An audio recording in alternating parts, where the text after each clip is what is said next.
첫 번째 힌트, 검은색입니다. 전 세계인들이 아는 기업이에요. 이 기업은 코로나를 이겼습니다. 무슨 기업일까요? 코카콜라였습니다. 왜 선정을 했느냐? 2분기 어닝 서프라이즈 나왔어요. 컨센서스보다 매출액이 19.3% 상회를 했어요. 컨센서스 상회를 했으니 그럼 이제 모멘텀이 뭔가 궁금하잖아요. 그 실제 코카콜라를 들고 있는 사람들이 좀 있지 않을까? 아니 하다못해 직접적으로 코카콜라는 아니더라도 코카콜라에 대해서 관심도 많고 아니면 ETF를 들고 있고 이런 분들이 있지 않을까라는 생각이 들어서 제가 그래서 코카콜라를 준비를 했습니다. 1886년에 설립을 한 기업이고요. 이 코카콜라가 산타 할아버지의 색깔을 바꾼 기업이기도 해요. 원래 산타 할아버지는 무슨 색 옷을 입었을까요? 초록색이에요. 초록색. 맞아요. 되게 잘 맞추셨어요. 자, 그래서 이제 탄산음료뿐만 아니라 물, 에너지 음료, 주스, 유제품 및 식물성 음료, 차, 커피 등을 만드는 그런 소비재 산업이다. 산업을 하는 기업이다. 라고 여러분들이 아시면 되겠습니다. 7월 20일부터 얘기를 할게요. 지난 12개월 동안 21.9%의 수익을 냈어요. 미국 음료 전체 시장에 대비해서는 좀 낮은 수치긴 하지만 그래도 12개월 동안 그래도 21.9%의 수익을 냈다. 그리고 코카콜라는 3년 5년 주기로 좀 주가의 성격이 좀 안 좋게 나오나 봐요. 하지만 코카콜라는 여전히 장기적으로 대형적인 안정주죠. 전 세계 어디나 있고 물보다 싼 게 코카콜라다라고 얘기가 나오기 때문에 그래서 코카콜라가 망할 일은 없을 것이다 라고 얘기를 하고 있는 것이죠. 그래서 또 코카콜라의 장점이라고 하면은 새로운 시장에 진입하기 위해서 충분한 자본을 가지고 있어요. 그래서 마케팅도 굉장히 공격적으로 할 수가 있는 것이죠. 자, 그리고 배당 같은 경우에는 2011년도 대비해서는 2011년도부터 해서 2020년도까지 비교를 했었을 때 배당금이 그때 대비해서는 6.7% 성장을 했다라는 거 볼 수가 있고요. 그리고 이제 소비자가 알아볼 수 있는 새로운 경쟁 업체에 압박을 받을 수 있는 단점도 있어요. 코카콜라가 지금 너무나도 새로운 제품에 대한 개발이라던가 이런 걸 안 하고 있는데 우리가 알 법한 그런 기업들이 치고 올라오고 있다라는 거죠. 그러니까 코카콜라를 좀 위협하고 있다라는 거죠. 코카콜라의 가장 본질적인 단점이 뭐냐면은 신제품에 대해서 좀 히트를 크게 시킨 제품들이 많지가 않아요. 커피부터 시작해서 기능성 음료까지 나와 있긴 한데 이게 막 그렇게 데이트를 치고 그러지는 못했어요. 오히려 콜라를 제로 콜라로 만들어가지고 그거는 조금 마케팅을 잘했죠. 원래 콜라라는 게 이 운동하고는 거리가 먼 건데 운동과 건강함과 제로 콜라를 접목을 시켜서 전혀 상관없는 것들을 이렇게 묶음으로 인해서 특히 거기에 이제 연예인이 끼게 되는 거죠. 연예인이 끼게 됨으로 인해서 소비자의 장벽을 무너뜨리고 그리고 운동과 콜라 그것도 제로 콜라가 같이 엮여 있다라는 그런 이미지를 심어줌으로 인해서 제로 콜라가 운동하면서 마시는 그런 인식이 되게 커졌어요. 마케팅은 진짜 잘해요.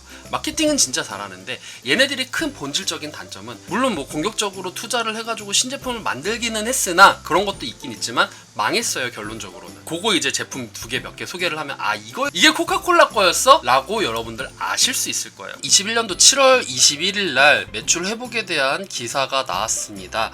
이제 비용 절감을 했어요. 코로나에 대한 부분으로 인해서 자체적으로 비용 절감을 했고요. 코로나 때문에 얘네가 왜 피해를 봤냐면요. 코로나 때문에 사람들이 식당과 그리고 스포츠, 극장 이런 엔터적인 부분이 폐쇄가 됐잖아요. 그러니까 사람들이 거기에 따른 거기를 가면 기본적으로 콜라 하나씩 들고 가는데 이거를 폐쇄해버리니까 매출이 급감해버리는 거예요. 7월 2일날 분기 마감을 했었을 때는 중국과 브라질은 2019년도 이전 수준으로 회복을 했지만 인도라던가 다른 신흥국 같은 경우에는 코로나 여파가 굉장히 심했기 때문에 매출이 급격하게 하락을 했어요. 그래서 작년에 인력에 대한 해고를 했었고 브랜드 초점을 좁혀 나갔어요. 상품 판매를 중지한 애들도 있었어요. 그리고 미국에 대한 소비가 반등은 했지만 아직 코로나에 대한 여파는 있다라는 거죠. 그래서 콜라 판매 볼륨 같은 경우에는 1년 전에 비해서는 증가는 했어요. 왜냐면 1년 전에 비해서는 그래도 활동이나 이런 것들이 증가를 했기 때문에 그만큼 증가를 했는데 북미가 17% 그리고 유럽, 중동, 아프리카가 제일 많았어요. 21%, 라틴 아메리카가 12% 그리고 아시아가 16% 증가를 했습니다. 당연히 이게 활동성이 늘다 보니까 펩시도 똑같이 이익 전망이 상향이 됐고요. 그리고 2분기 동안에 유기농 그러니까 확실히 건기식에 대한 부분도 여기서 신경을 쓰는 것 같아요. 그래서 코카콜라도 유기농 부분이 작년에 대비해서는 37%, 분기이익에서는 49% 증가한 26억 달러를 기록을 했습니다. 일반적인 콜라는 여러분들이 굉장히 건강에 안 좋다라고 생각을 하기 때문에 코카콜라에서도 여러 가지 상품들을 만들어요. 그 중에 이제 유기농 제품들이 있는데 여기에 매출이 증가를 했다. 코로나에 대해서 건기식 사는 거랑 좀 비슷한 관점이라고 보시면 되겠죠. 미운 짓만 골라서 하는, 그래 콜라 안 좋고 여러 가지 이슈가 있어요. 이게 뭔 일이냐면은요, 이분은 왜 이렇게 또 문제를 많이 일으키는지 모르겠어. 호날두가 6월에 앞에 축구 선수들 인터뷰할 때 스폰을 하기 위해서, 코카콜라가 보통 많이 스폰을 하죠. 그 스폰을 하기 위해서 앞에 제품들을 올려놔요. 여기에 이제 코카콜라 2개가 올려져 있는데 호날두가 치운 거예요. 본인은 너무나도 건강한 삶을 추구하기 때문에 나는 물로만 먹기 때문에 스페인 언어로 물을 상징하는 아구아라고 말을 하면서 이거를 치웠어요. 이런 게 있어요. 또 콜라를 만들기 위해서는 콜라의 몇 배 이상에 드는 물이 필요해요. 뭐 예를 들어서 세정 작업을 할 때도 물이 들어가고요. 그것만 하더라도 이 1리터의 콜라를 만들기 위해서 최소 3에서 5리터의 물을 사용한다라는 거죠. 환경을 오염시키는 물을 너무 많이 소비하는 이 콜라 먹지 말자라는 그런 의미에서 했다라고 본인은 그렇게 말을 했어요.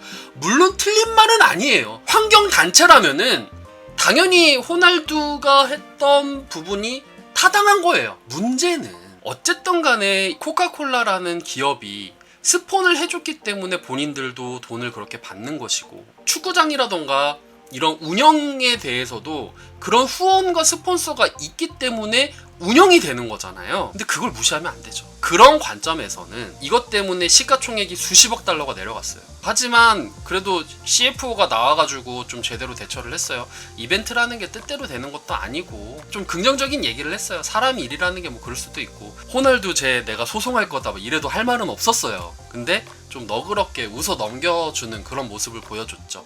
그러면서 주가가 다시 회복하긴 했는데 이런 부분들도 주가에 영향은 간다라는 거예요. 그리고 나서 호날두가 그 행동을 하고 나서 다음에 나오는 인터뷰하시는 축구 선수들도 그걸 따라하거나, 아니면은 어떤 축구 선수는 저는 코카콜라 사랑해요, 저 후원 기다리고 있어요, 저는 후원사에게 너무나도 관대합니다, 이런 패러디들이 굉장히 많이 나왔잖아요. 자, 그 다음에 매장 재개장이 되면서 코카콜라의 매출이 급증을 했다. 블룸버그 애널리스트 같은 경우에는 올해 성장률을 29.3%가 올라갈 것이다 라고 예상을 했어요. 제임스 킨시 CEO 같은 경우에는 2분기 실적이 전반적인 경제 회복보다 빠르다라고 얘기를 했어요. 지금 우리가 나온 데이터 수치가 경제 회복이 돼야 되는 이 수치보다는 우리가 빠르게 반등이 되고 있다. 물론 코로나에 대한 압박은 분명히 있겠지만 우리 기업의 회복 속도가 빠르기 때문에 긍정적으로 바라본다라는 것도 있고, 최고 책임자 머피 같은 경우에는 탄산음료 제조업체들이 지금 코로나 팬데믹 때문에 너무 힘들다,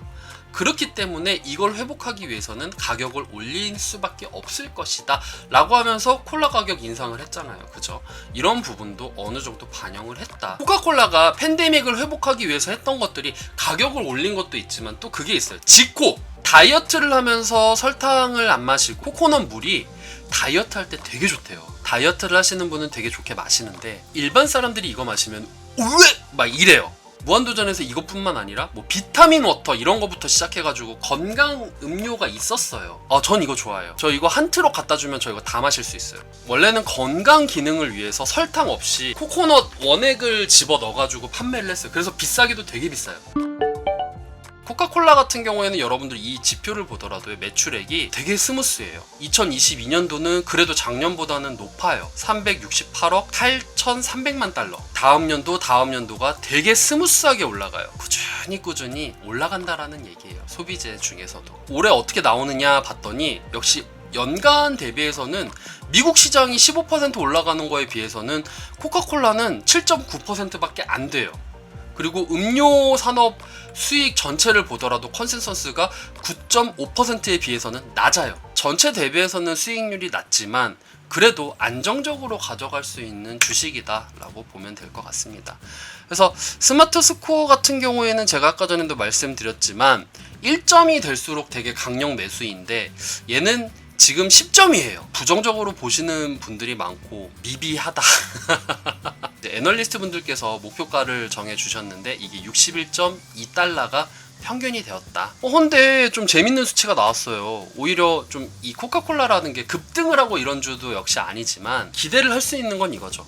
코로나가 완화가 되고 극장이라던가 이런 리오프닝이 완화가 됐을 때 따라붙는 애가 코카콜라거든요. 그런 관점에서 봤었을 때는 소비재의 역할을 굉장히 톡톡하게 할 것이다 라는 관점에서 젊은 세대들은 굉장히 많이 팔았어요. 지난 한 달간 7.6% 판매를 했는데 35세 분들부터 시니어들까지는 더 구매를 한 모습을 보여줬습니다. 보유 수량도 35세에서 55세 분들이 굉장히 많이 들고 있었고요. 오히려 좀 꾸준히 들고 가기 때문에 55세 이상 시니어 분들이 배당 수익률은 더 좋아요. 22일에는 56.66달러였어요. 3일 종가 기준으로 57. 올랐어 01달러. CR의 평균과 그리고 21년 2%를 곱하면요 65.57달러가 나와요. 여기에 비해서는 지금 현재 주가가 싸니까 더 올라갈 수 있는 부분이 더 있는 거죠. 그리고 21년도 EPS 그리고 21년도 ROE를 곱하면은 104달러가 나와요.